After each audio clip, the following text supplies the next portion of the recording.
Your smartphone probably knows you better than anyone. It knows where you are, when you're awake, who you're talking to. It's like a secret diary of your entire life. But what if all that information, the same stuff used to target you with ads, could be used for something huge? What if it could actually save your life? Just think about that for a second. Your phone, picking up on these tiny little shifts in your daily patterns that maybe even you haven't noticed and giving you a heads up about a potential mental health issue. Sounds like something straight out of a sci-fi movie, right? Well, for a hot minute, it really seemed like this was about to become our new reality. And this whole idea, it's got a pretty fancy name: digital phenotyping. All it really means is using all that data your phone is already passively collecting, your GPS, your screen time, your sleep schedule, to create a kind of digital fingerprint of your mental well-being.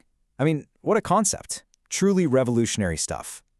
So for a little while there, it really looked like we'd cracked it. Like we had invented this digital crystal ball that could see right into the human mind. And the early promise, it was absolutely staggering. Get a load of this number. We're talking 80 to 90%. Early studies back in the mid-2010s were showing that these AI models could predict depression with that kind of stunning accuracy. To put that in perspective, that's about as good as a general practitioner. It felt like we were this close to a massive breakthrough. But, and you knew there was a but coming, right? It's a big one. The secret ingredient to that incredible success was all about who they were studying. These weren't big, diverse groups of people. Nope.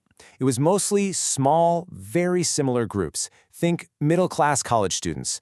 Not exactly a perfect snapshot of the real world, is it? And this is where the story takes a massive U-turn. This is what I'm calling the great AI failure. Because when this incredibly promising technology finally stepped out of the research lab and into the messy, complicated real world, well, something went very, very wrong.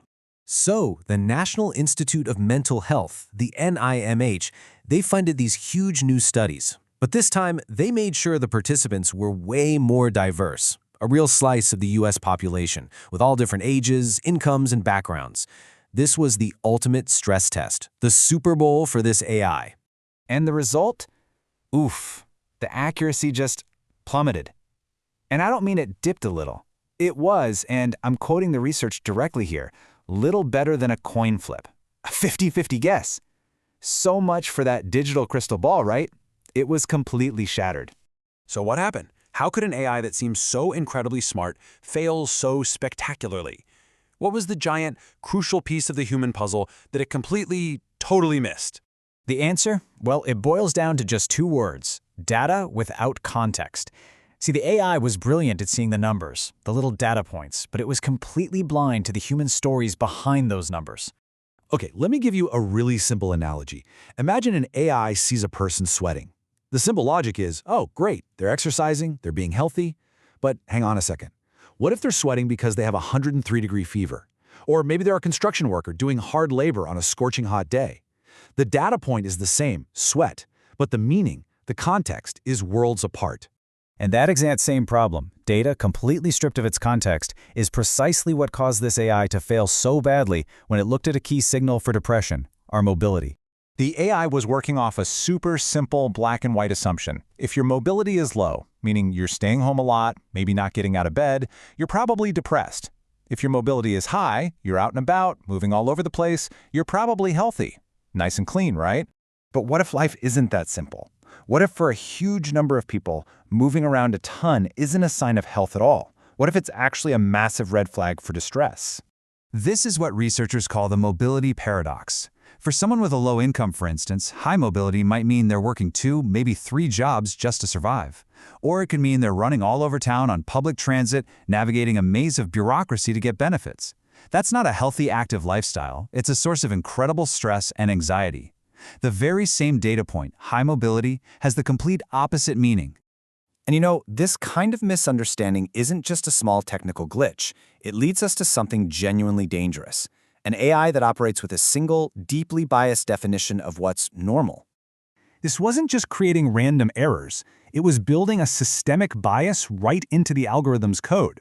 That big NIMH study found the AI was skewed.